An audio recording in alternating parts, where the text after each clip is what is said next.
Sa isang restaurant sa Fairview, Quezon City, nag-meet up ang target ng NBI Cybercrime Division at mga undercover na ahente. Nang maiabot na ang pera, isinagawa na ang pag-aresto.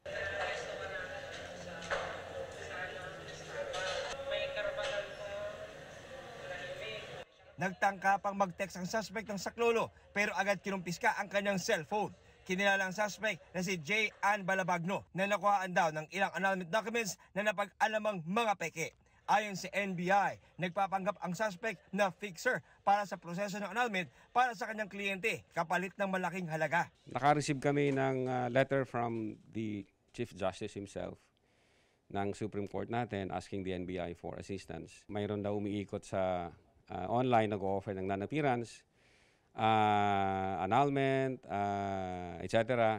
200,000 pesos daw ang singil ng suspect para sa kada annulment case na kanyang inaalok. Gumagamit pa siya ng mga template ng mga korte para magmukhang legit at nasa 12 na raw ang nabiktima. Todo pagsisisi naman ang suspect. Humingi po ako ng tawad kay Chief Justice kasi sa hirap ng buhay. May anak pa po ako. Napilitan lang po ako.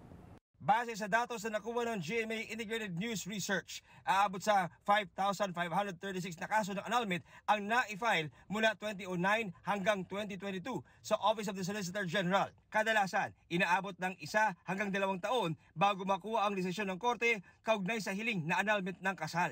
Check and double check, and mas maganda kung personally kilala nyo kung sino ka-transaction ninyo. Sinampahan na ng reklamong computer-related forgery, paglabag sa atalo at estafa ang suspect. Inaanyayahan ng NBI Cybercrime Division ang iba pang mga naging biktima ng suspect na magtungo lang sa kanilang tanggapan para maalalayan sa paghahain ng karagdagang reklamo. Para sa GMA Integrated News, John Consulta, nakatutok 24 oras.